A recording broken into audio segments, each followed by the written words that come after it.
자, 8번 문제 보겠습니다. 다음 공공 언어의 바로 쓰기 지침의 일부를 참고할 때 올바른 수정사항이 아닌 것 그랬습니다. 사실은 여러분들 이거 되게 재밌는 게 뭐냐면요. 나만 늘 재밌는 것 같아요. 보통 공무원 문제에서는 이거 안 줘요. 이걸 안 주고 난 다음에 여기만 봐요. 선지만 보고 다음 중에서 뭐한 것, 옳지 않은 것 이렇게 준단 말이에요. 그러면 여기는 다 나와 있지 않지만 좀 올려볼게요. 자, 1번은 뭐에 대해서 물어보는 겁니까? 결국은 문장 부호를 물어봤어요. 2번은 뭐가 되는 겁니까? 단위에 대한 뭐가 된 거죠? 띄어쓰기를 물어봤어요. 3번도 뭘 물어본 겁니까? 음주열차 운행이라고 나오고 음주열차 운행이니까 역시 띄어쓰기도 되는데 단어. 명사구에 나열이 된 거죠. 단어의 띄어쓰기예요. 마찬가지로 이것도 뭐가 되는 겁니까? 단어 간의 띄어쓰기가 되는 겁니다. 그런데 공무원들 보통 일반적으로 시험을 볼 때요. 가장 어려워하는 파트 중에 하나가 뭐냐면 띄어쓰기예요. 그래서 우리가 보통 마의 4대 천왕 또는 마의 3대 천왕이라고 얘기한단 말이에요. 공무원 시험에서는 학생들이 제일 싫어하는 건 세 가지, 네 가지죠. 첫 번째는 죽었다 깨도 한자예요. 왜냐면 한자를 배운 세대가 아니다 보니까 한자가 나오면 허걱하는 거예요. 읽을 줄도 모르는데 가끔은 음이 틀린 것. 뭐야, 읽을 줄도 모르는데 이 음까지 우리가 알아야 돼? 뭐야, 읽을 줄 몰라서 못 찍겠어요? 막 이런 식으로. 그래서 늘 시험 보기 전에 기도하죠. 주여, 이번 기만 주여 부처님 하느님 마호메트 알라신이시여. 이번 시험에만 한자 안 나오게 해주세요. 근데 나와요. 그 다음에 뭐가 나오죠? 띄어쓰기입니다. 그 다음에 형태소예요. 그러니까 이거는 기본적으로 마의 3대 천왕이 들어가는 겁니다. 이해됐죠? 그때 띄어쓰기인데 여기는 그나마 좀 쉽게 나오는 편이기는 해요. 일반적인 공무원 시험보다는 훨씬 쉽습니다. 그래도 봐둬야 되는 거죠. 그런데 얘만 주면 좀 어려울 수 있는데 뭘 줘버렸죠?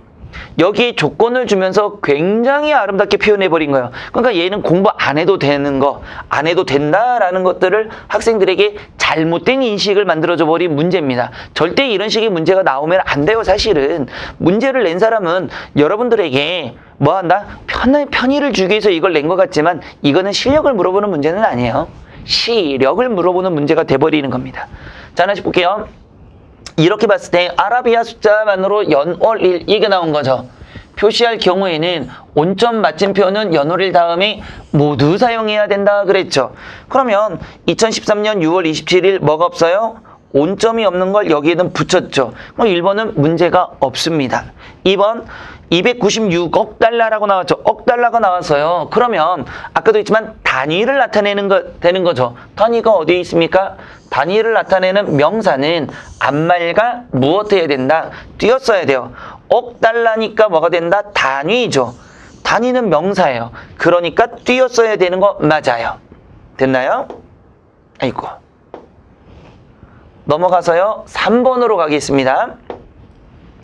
음주 열차 운행이라고 돼 있죠. 됐죠? 이게 무슨 말이냐면 명사죠. 음주도 명사가 되는 거죠. 아이고야. 한번 볼게요. 7, 8. 자, 음주도 명사죠. 열차도 명사죠. 운행도 명사죠. 보통 우리 이럴 때 명사구가 나열되면, 연속적으로 나열되면 비문이라고 하는 겁니다. 보통은 이거를 어법에 맞는 문장으로 고칠 때는요, 명사구의 나열을 고치는 방법은 뭐가 될까요? 1번 조사를 넣거나, 그쵸? 또는 두 번째 자리 이동을 해야 돼요. 그래서 명사가 연속적으로 나열된 것을 무엇 해야 된다? 상쇄시켜야 돼요. 그런데 음주 열차 운행이니까 명사가 몇 개? 3개예요. 그러면 있고야 보기를 보고요. 뭐가 된다? 요거 하고 넘어갑시다. 여러분 문제가 없으니까. 음주 운행 열차니까 뭐가 되는 겁니까? 각기 독립된 뜻을 가진 명사는 뭐가 된다? 띄었어야 된다라는 게 있는 거죠. 그러면 띄었어야 돼요. 그래서 3번도 뭐가 된다? 맞는 말이 되는 겁니다. 그럼 4번 보세요. 기관 간 칸막이라고 돼 있죠. 그럼 쟤는 또 왜요? 기관 간 칸막이라 그런 거죠. 여기서는 뭘 봐야 된다? 아이고야. 잠깐만요. 제가 요거를 이렇게 해서 조금 내려보겠습니다. 이렇게 봐야 되겠네요. 자, 간이 나왔죠, 지금. 간이 나왔는데, 자꾸 좀 흔들려서 죄송합니다. 간이 나왔는데, 간은 어디에 나왔습니까? 의존명사는 앞말에 띄어쓴다 이렇게 돼 있죠, 분명히. 그런데 간은 의존명사이므로 띄어쓴다. 단, 이거 보셔야 돼요. 기간 별표. 나타내는 말 뒤에 붙는 간은 전미사이므로 붙여 쓴다. 한마디로 말하면 간을 붙여 쓰는 경우도 있고 무엇하는 경우도 있다.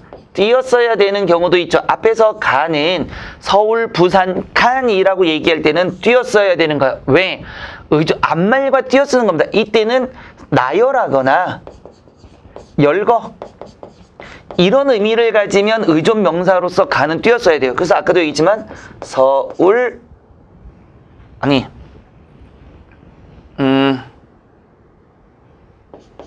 부산 간 이런 식으로. 그런데 기간이라는 게 나타나면 전미사예요. 그러면 기간과 칸막이가 되는 거죠. 그러면 이때 간은 기간과 칸막이니까 명사가 뭐가 되는 겁니까? 명사 두 개가 나온 거죠. 그러니까 뭐가 된다? 의존명사로 띄었어야 되죠. 왜? 여기는 무슨 의미가 없어요? 여기 나온 대로 기간의 의미가 없는 거죠. 그렇기 때문에 뭐가 돼야 된다? 얘는 붙여 쓰는 게 아니라 뭐가 돼야 된다? 띄어 써야 되는 겁니다.